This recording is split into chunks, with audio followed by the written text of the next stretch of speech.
బలహీన వర్గాల ఆశాజ్యోతి, భారత రాజ్యాంగ సృష్టికర్త, న్యాయ కోవిందుడు, రాజ్యాంగం ద్వారా దేశానికి దశ చూపిన మహానుభావుడు డాక్టర్ బిఆర్ అంబేద్కర్ అని తుంగతుర్తి శాసనసభ్యుడు మందుల సామెల్ అన్నారు. భారత రాజ్యాంగ నిర్మాత అంబేద్కర్ 68వ వర్ధంతి వేడుకలను తుంగతుర్తి నియోజకవర్గ కేంద్రంలో శుక్రవారం అంబేద్కర్ యువజన సంఘం ఆధ్వర్యంలో ఘనంగా నిర్వహించారు. ఈ కార్యక్రమానికి ఎమ్మెల్యే మందుల సామెల్ ముఖ్య అతిథిగా హాజరై స్థానిక నాయకులతో కలిసి మహనీయుని విగ్రహాలకి పూలమాలలు వేసి ఘనంగా నివాళులర్పించారు. ఈ సందర్భంగా ఆయన మాట్లాడారు.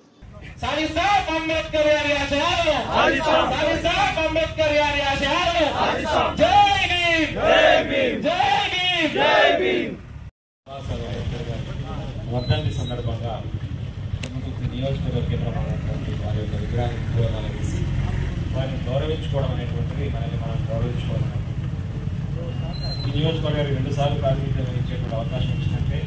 మీ అందరి ఆశీర్వాదం కంటే ఎక్కువ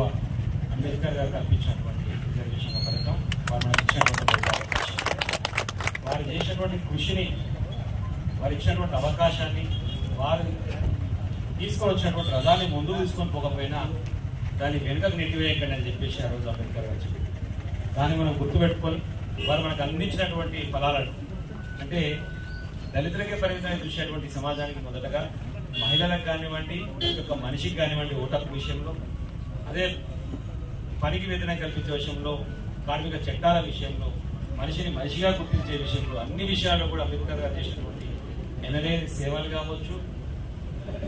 బ్రిటిష్ కాంగ్రెస్ లో జరిగినటువంటి చర్చలు కావచ్చు, మన వర్గాల కోసం కొట్లాడి మనకి ఇచ్చినటువంటి అవకాశాల కోసం కొట్లాడి తల్లాడి రాజ్యాంగంలో పొందుపరిచినటువంటి విషయాలు కావచ్చు, ఇంకా ప్రజలకు అర్థం చేయాల్సినటువంటి ఒక ధైర్యమైనటువంటి పరిస్థితిలో ఈ 75 సంవత్సరాలు దాటినా ఉండడం అనేటువంటి మాత్రం కొంచెం శోచనీయమైనటువంటి పరిస్థితి. వారి ఆలోచన విధానాన్ని కొనసాగించే విధంగా అది ఏ ప్రభుత్వం అయినా, ఉన్నటువంటి కాంగ్రెస్ ప్రభుత్వం అయినా, గతంలో పనిచేసినటువంటి బీఆర్ఎస్ ప్రభుత్వం అయినా, ఇంకా ముందు వచ్చేటువంటి ఎలాంటి ప్రభుత్వాలైనా సరే వారి ఆశయాలకు అనుగుణంగా ఉన్నటువంటి నిమ్న స్థాయి వర్గాన్ని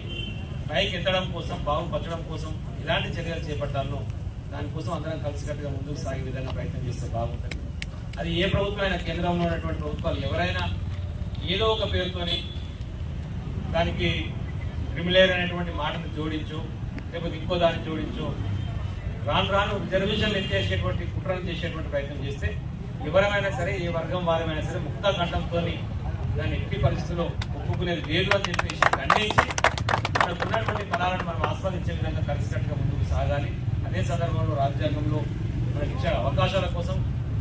అంబేద్కర్ గారు చేసేటువంటి కృషిని తలుచుకోవడం కోసం ఈరోజు అలా వర్ధంతి సందర్భంగా మనందరం కలుసుకోవడం కూడా నిజంగా అదృష్టంగా భావిస్తూ మీ అందరికీ మరొకసారి జై భీమ్ తెలియజేస్తూ